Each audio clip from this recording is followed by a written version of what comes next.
Hello students, welcome. आज की class में आप सबका।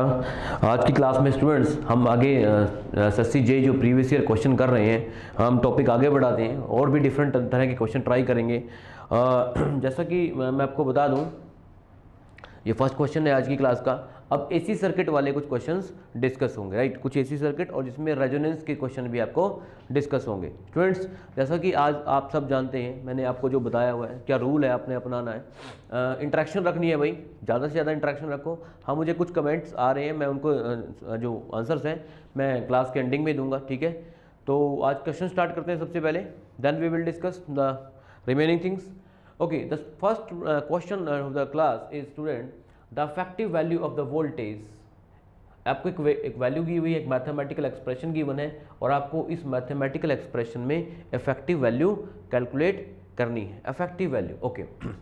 सबसे पहले आपको एक्सप्रेशन देखना है कि किस तरह का ये एक्सप्रेशन है। देखिए, ये एक ऐसा एक्सप्रेशन है जिसके अंदर डिफरेंट फ्रीक्वेंसी हमें गिवन है, हार्मोनिक्स गिवन है। क्या गिवन है? हार्मोनिक्स। स्टूडेंट्स, पहले तो ये आपको एक्सप्रेशन का क्लियर हो गया कि इसमें डिफरेंट फ्रीक्वेंसी कंपोनेंट है।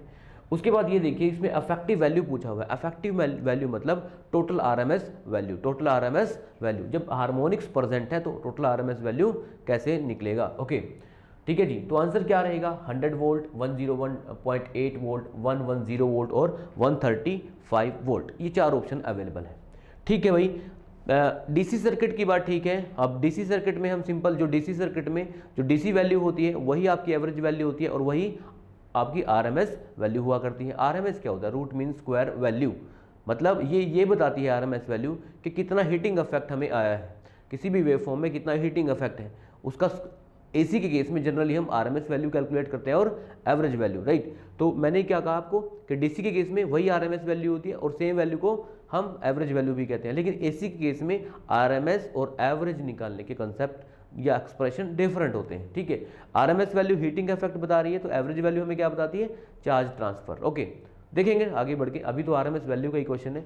तो जब एक हार्मोनिक्स वाला क्वेश्चन आपको गिवन हो, उस सिचुएशन में आप कैसे कैलकुलेट करेंगे टोटल आरएमएस वैल्यू? तो स्टूडेंट्स, कैसे स्टार्ट करेंगे इस क्वेश्चन को? देखिए, आपको जब भी डिफरेंट हार्मोनिक्स गिवन हो तो आप आरएमएस वैल्यू टोटल कैसे कैलकुलेट करेंगे? जो फर्स्ट कंपोनेंट है उसका आप वीआरएमएस निकाल लें, स्क्वायर प्लस कितने कंपोनेंट अवेलेबल हैं? 1 2 3 है भाई। वीआरएमएस जितने कंपोनेंट अवेलेबल हैं उतने के लिए ये फॉर्मूला हम अप्लाई कर लेंगे। वीआरएमएस थर्ड कंपोनेंट और उसका square and taking the square root. So ये फॉर्मूला है अफेक्टिव वैल्यू को कैलकुलेट करने का। अगर चार यहाँ पर देखो 1 2 3 वैल्यू गिवन है तो मैंने 1 2 3 वैल्यू लिख ली आरएमएस में और ऊपर कर दिया टोटल स्क्वायर रूट। और जो यहाँ से आंसर आएगा वो हमारी अफेक्टिव वैल्यू ही होगी। हमारी क्या होगी? वो अफेक्टिव वैल्यू। चलिए करिए इस क्वेश्चन को। हमारी अफेक्टिव वैल्यू यहाँ से क्या निकलेगी? ठीक है जी, ओके। फर्स्ट कंपोनेंट मैं बता दूं आपको, जब आप फर्स्ट कंपोनेंट की, ये फर्स्ट कंपोनेंट 100 है, ये तो एक ऐसा कंपोनेंट है जो एक डीसी वैल्यू है, एक कांस्टेंट वैल्यू है ना भाई। तो डीसी वैल्यू, तो डीसी वैल्यू में भी मैंने आपको क्या बताया, सॉल्यूशन कर रहे हैं। जो आपकी आरएमएस वैल्यू होती है वही आपकी डीसी वैल्यू होती है, वही एवरेज वैल्यू होती है। सो 100 स्क्वायर, इसमें कोई दिक्कत नहीं है। अच्छा, सेकेंड कंपोनेंट की आरएमएस वैल्यू कैसे कैलकुलेट करोगे आप? देखो, जो भी पीक वैल्यू हुआ करती है उसको किससे डिवाइड कर दो?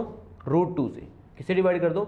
जो भी आपकी पीक वैल्यू है अगर आप √2 से डिवाइड कर दें एक साइनोसॉइडल सिग्नल का, किसका? एक साइनोसॉइडल सिग्नल का आरएमएस वैल्यू क्या होता है? Peak value divide by √2। Peak value divide by √2। तो क्या है यहाँ पर पीक वैल्यू है? 25 बाय √2 का स्क्वायर। हाँ जी, थर्ड कंपोनेंट 10 बाय √2 का स्क्वायर। स्टूडेंट, इसको सॉल्व करेंगे और ये आंसर आ जाएगा आपका,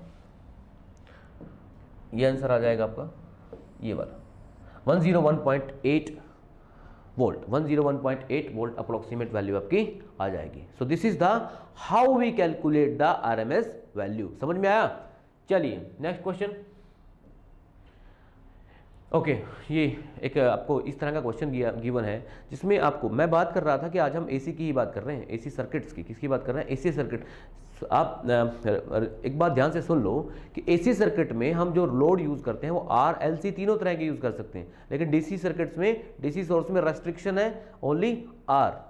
अब जब हम RLC सर्किट एलिमेंट यूज करेंगे तो V और I में ये जो हो, ये एक V का एक्सप्रेशन है और ये I का एक्सप्रेशन है, तो एक 30 डिग्री तो ये 377। तो देखो इस V एक्सप्रेशन और इस I एक्सप्रेशन में कुछ फेज डिफरेंस है, और ये फेज डिफरेंस V और I के केस में तभी आता है जब हम इंडक्टर या circuit capacitor circuit element use करें। ठीक है जी, तो फेज डिफरेंस तो दिख रहा है। अगर डीसी से होता ना ये, तो डीसी सर्किट अगर ये होता, डीसी सोर्स होता, तो V equal to 100 volt, I equal to 10 volt, I equal to 10 ampere, simple होता है। ये एक्सप्रेशन आते हैं जिसमें फेज डिफरेंस आया हुआ है 30 डिग्री, इस तरह का एक्सप्रेशन, समझ में आया। ये एंगल डिफरेंस सर्किट एलिमेंट जब LC इस तरह के यूज होते हैं तभी क्रिएट होता है। ओके चलिए, तो सिंपल है भाई, हमें क्या बताना है, एक V दिया हुआ है, एक I दिया हुआ है, एक सर्किट एलिमेंट गिवन, उसमें V और I की वैल्यू आपको गिवन है। आपको पावर बताना है। क्या बताना है? पावर, कि कितना पावर इंडिकेटेड होगा वाट मीटर। वाट मीटर जो रीड करता है उसकी जो रेटिंग होगी, जो वो रीड करेगा, वो एक्टिव पावर रीड करेगा। क्या रीड करेगा? Active power. देखो 3 तरह की पावर होती है एसी सर्किट्स में। एक्टिव पावर जो वाट में मैं लिख देता हूँ एक्टिव पावर। थोड़ा सा बेसिक डिस्कस कर लेते हैं। देखिए बेसिक्स क्या है यहाँ पर, मैंने बताया PYQ। हम जो ये सीरीज में लॉन्च कर रहा हूँ, जो हम लॉन्च कर रहे हैं, इसमें हम आपको previous year questions with concept करा रहे हैं। क्या करा रहे हैं? With concept. तो आपको कुछ चीज़ें पता होनी चाहिए और कुछ रिवाइज आपकी हो जाएंगी जिन्होंने नहीं पढ़ रखा है। हाँ जी, बेसिक्स क्या है यहाँ पर? देखो 3 तरह की पावर होती है इसी सर्किट्स में।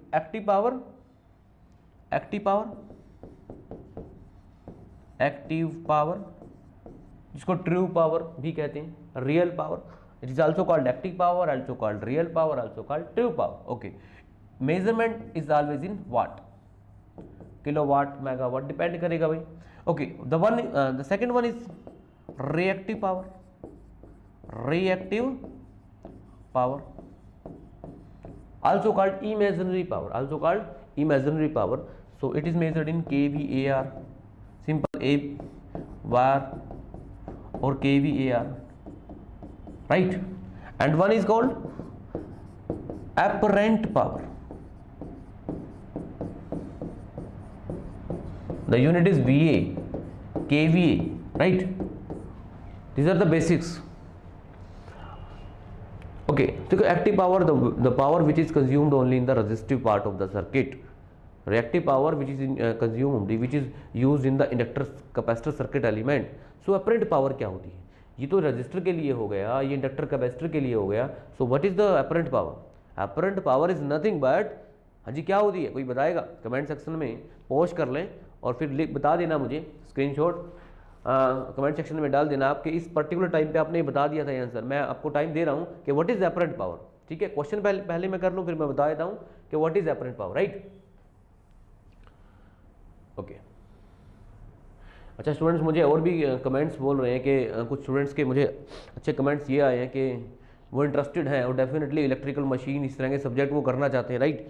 और PSPCL का मुझे कुछ पूछा हुआ था, PSPCL, राइट भाई? ये जो SSC के क्वेश्चन, डेफिनेटली PSPCL के क्वेश्चन भी कराए जाएंगे प्रीवियस ईयर के, प्लस ये जो SSC के क्वेश्चन है मैं आपको बता दूं, ऑल ओवर इंडिया जितने भी एग्जाम हो रहे हैं यही बेसिक आपके यूज़ होने हैं। आप कोई भी पेपर उठा लीजिए, यही बेसिक्स यूज़ होने हैं, राइट? हाँ, गेट और ESC की थोड़ा, ESC का पैटर्न ये हो सकता है, गेट में थोड़ा हाई लेवल के क्वेश्चन आते हैं, पर बेसिक यही है, राइट?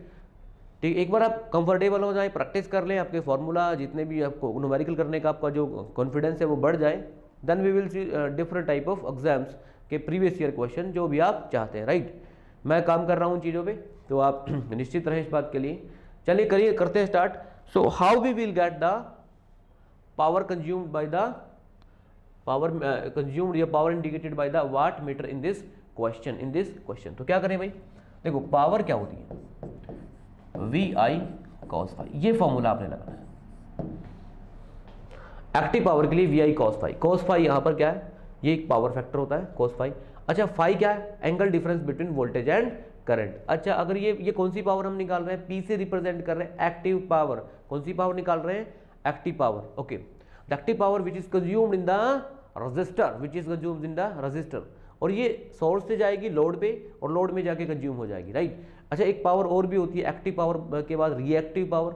वो कैसी पावर होती है? Imaginary power. वो सोर्स और लोड के बीच में मूव करती है, वो बाई डायरेक्शनल होती है। सोर्स से लोड पे जाएगी, लोड से सोर्स, ये मूव करती रहती है, बाई डायरेक्शनल नेचर की होती है, राइट? ये एब्जॉर्ब नहीं होती, ये कंज्यूम नहीं होती। ओके, और एक बचा हुआ एपरेंट पावर। एपरेंट पावर बता दूं क्वेश्चन करने से पहले जिन्होंने आंसर कर दिया, हाँ जी वेरी गुड, सही आंसर बता रहे हैं आप। एपरेंट पावर होती है फेजर सम किसका, एक्टिव पावर और रिएक्टिव पावर का। अब ये फेजर सम क्या है ये थोड़ा आगे डिस्कस करेंगे, ठीक है।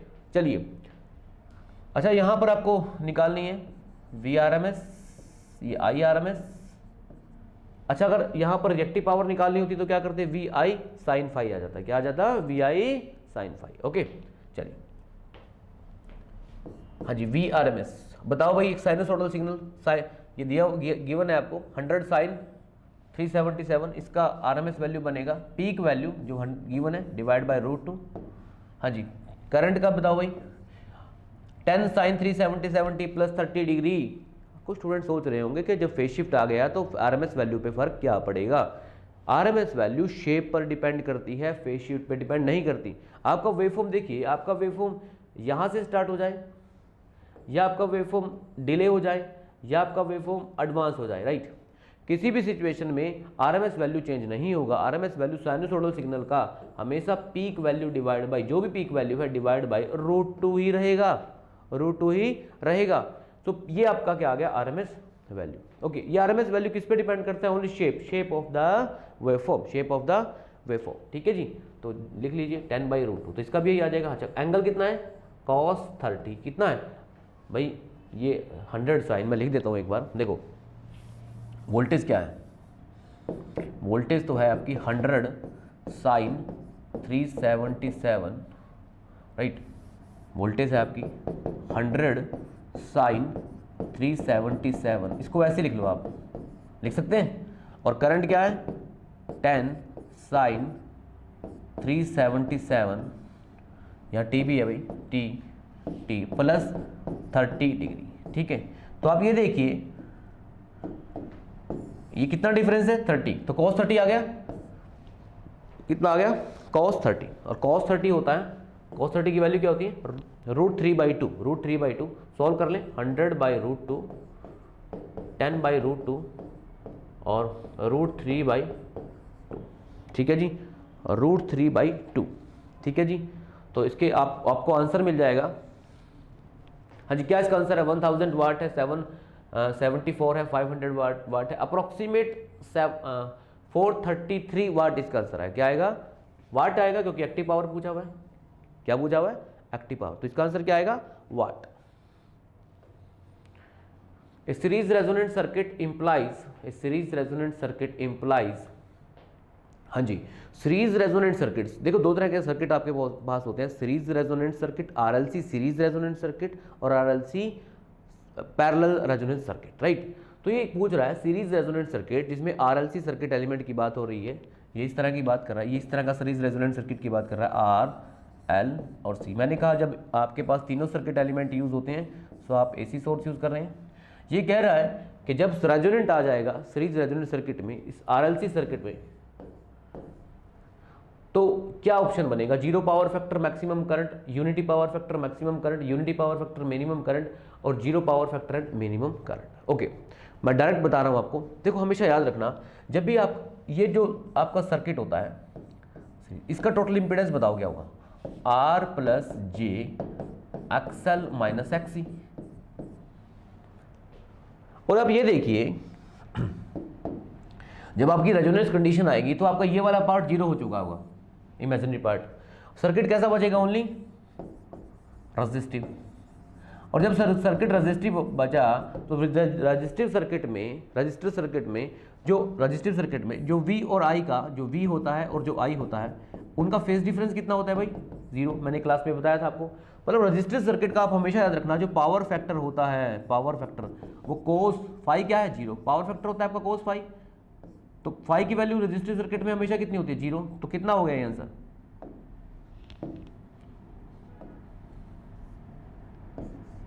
कितना हो गया भाई, 1। रजिस्टिव सर्किट में जो फाई की वैल्यू होती है V और I के बीच में जो डिफरेंस होता है वो हमेशा 0 होता है। तो रजिस्टिव सर्किट का VI डिफरेंस जो होता है 0 होता है। तो पावर फैक्टर रजिस्टिव केस में हमेशा cos फाई ये वैल्यू 1 होती है। कितनी होती है, 1 क्यों होगी भाई, क्योंकि ये वैल्यू हमेशा रजिस्टर के केस में 0 होगी। तो cos 0 कितना होता है, 1। सो पावर फैक्टर 1 होगा। अब ये बताइए आप ये तो पावर फैक्टर 1 होगा मतलब यूनिटी होगा, तो आप चेक करिए कि किस किस में यूनिटी है। तो ना इसका आंसर ये होगा और ना इसका आंसर ये होगा। अब आपको बताना है मुझे एक क्वेश्चन आप कैसे सोल्व करोगे, राइट। यूनिटी पावर फैक्टर है। अब आप ये बताइए कि जब आपका ये वाला पार्ट कैंसिल हो गया, मैंने कहा इमेजिनरी पार्ट को आप जीरो कर दे रहे हो, तो सर्किट में रेजिस्टेंस कम बचा, रेजिस्टेंस में कुछ पार्ट जो ऐड हो रखा है वो कम हो गया, रेजिस्टेंस कम हो गया तो करंट क्या हो जाएगा, इंक्रीज हो जाएगा। अब ये देखिए यूनिटी पावर फैक्टर के साथ मैक्सिमम करंट, क्योंकि रेजिस्टेंस कम हुआ है प्लस के करके जो वैल्यू थी वो कैंसिल हो जा रही है, तो क्या हुआ इसका आंसर फिर यूनिटी पावर फैक्टर मतलब power factor 1 with maximum current. हमेशा याद रखें आरएलसी सीरीज सर्किट में हमेशा यूनिटी पावर फैक्टर होता है रेजोनेंस पे और मैक्सिमम करंट होता है। क्या होता है, मैक्सिमम करंट। आप हमेशा याद रखना, ये इस तरह का ग्राफ बनता है तो ये आपकी यहाँ पर जो ये वैल्यू होती है, अगर ये करंट का ग्राफ है तो इस पॉइंट पर यहाँ पर क्या होगा, मैक्सिमम करंट, और ये आपकी क्या होगी, रेजोनेंट फ्रीक्वेंसी। क्या होगी, रेजोनेंट फ्रीक्वेंसी। ठीक है जी। हाँ जी, ये क्वेश्चन आ गए भी ट्राई कर सकते हैं आप। ये मूविंग आयरन टाइप इंस्ट्रूमेंट है आपका, एमीटर है। इसकी बोल रहा है कि रीडिंग कितनी आएगी। अगर आपको एक एसी वेवफॉर्म गिवन है 10 + 10 sin t, क्या आएगा, 0 आएगा, 10 एम्पियर आएगा, √150 आएगा, √2 आएगा। सो बताइए भाई क्या करोगे आप इस क्वेश्चन में। ये जो मूविंग आयरन टाइप इंस्ट्रूमेंट्स होता है, ये एक एसएससी जेईई का 2008 का क्वेश्चन है। ये इंस्ट्रूमेंटेशन बेसिकली इसमें कंसेप्ट इंट्रोड्यूस कर गया, क्योंकि कई स्टूडेंट्स सबको पता है कि moving iron type, moving traction type, PMMC type, ये सारे इंस्ट्रूमेंट आप इंस्ट्रूमेंटेशन, मेजरमेंट इंस्ट्रूमेंटेशन में पढ़ते हैं। कुछ नहीं, आपको करना क्या, आपको पता होना चाहिए कि ये जो इंस्ट्रूमेंट है वो आरएमएस वैल्यू मेजर करता है। क्या मेजर करता है, आरएमएस वैल्यू। बस ठीक है, फिर आरएमएस वैल्यू अगर ये मेजर करता है तो ठीक है, आरएमएस वैल्यू कैलकुलेट कर लीजिए इसका। Vrms अफेक्टिव वैल्यू बताया आज आपको स्टार्टिंग में, कैसे अफेक्टिव वैल्यू कैलकुलेट करते हैं। हाँ जी, फर्स्ट कंपोनेंट ये तो आरएमएस वैल्यू यही है इसकी जो गिवन है, +10/√2 का स्क्वायर, और कर देंगे और सॉल्व करेंगे। ये 100 हो गया, 100 ये 2 से कट गया, 100 हो गया ना, तो ये आपका 100/2 ये 50 हो गया, तो √150 आ रहा है। कोई ऑप्शन में है √150? यस, सी √150। अच्छा ये क्या हो गया भाई, ये लिपट गया। ओके, तो इस तरह के इंसिडेंट होते रहते हैं। चलिए स्टूडेंट्स, आपको आंसर समझ में आ गया। Moving iron type instrument always measure the RMS value, और वही तरीका इफेक्टिव वैल्यू कैसे कैलकुलेट करते हैं जब आपको इस तरह का वेवफॉर्म गिवन है। फर्स्ट कंपोनेंट का आरएमएस 1 का स्क्वायर प्लस सेकंड कंपोनेंट का आरएमएस 2 का स्क्वायर, दो ही कंपोनेंट है। जैसे ही फर्स्ट क्वेश्चन कराया उसमें फॉर्मूला मैंने आपको दे रखा है, और ओवरऑल वैल्यू आप ऐसे कैलकुलेट करेंगे। कुछ स्टूडेंट सोच रहे होंगे यहाँ 10/√2 क्यों नहीं किया, 10/√2 क्यों करेंगे भाई, ये डीसी वैल्यू दे रखा है। तो डीसी वैल्यू में जो आरएमएस वैल्यू होती है डीसी के केस में हमेशा याद रखें, जो डीसी वैल्यू की है वही आपकी क्या है, आरएमएस वैल्यू, और वही क्या आपकी एवरेज वैल्यू भी है। तो जो आपको गिवन है आरएमएस 10 वैल्यू, यही आपकी आरएमएस है, यही आपकी डीसी है। ठीक है जी, तो ये था ये क्वेश्चन का कंसेप्ट। ठीक है जी, चलिए नेक्स्ट करते हैं। ये सिंपल है भाई, आपको करना क्या, केसीएल लगाना है इस क्वेश्चन में नोट्स के ऊपर, और क्वेश्चन की लास्ट एक जहाँ पर भी आपको क्वेश्चन मार्क गिवन है वहाँ पर आपको आई की वैल्यू बतानी है। एक तरह का सर्किट गिवन है आपको, एक्चुअली ये प्रैक्टिस है केसीएल की। क्या कहता है केसीएल, पहले क्वेश्चन पढ़ लेते हैं। ये आई की वैल्यू निकालनी है इस ब्रांच में, ठीक है, लेकिन हमें गिवन क्या है, 1 एम्पियर, 1.7, 2.7 और 3.7 एम्पियर। ये कह रहा है कि इनमें से क्या इसकी वैल्यू पॉसिबल है। ठीक है, सिंपल है क्वेश्चन। आप करोगे, मैंने कहा केसीएल की ये प्रैक्टिस है। So what is the KCL? KCL ने मैं कहा, KCL says at any node sum of incoming current is always equal to sum of outgoing current. Sum of incoming current is always equal to sum of outgoing current, मतलब किसी भी node के ऊपर जो algebraic some of current होता है that is always equal to 0। तो आप ये समझिए कि इस पॉइंट पे मैं यही सोल्व कर देता हूँ इसको। इस नोड पे ये 2 एम्पियर आ रहा है, ये 2 एम्पियर, तो यहाँ पर कितना करंट आ रहा है, 4 एम्पियर।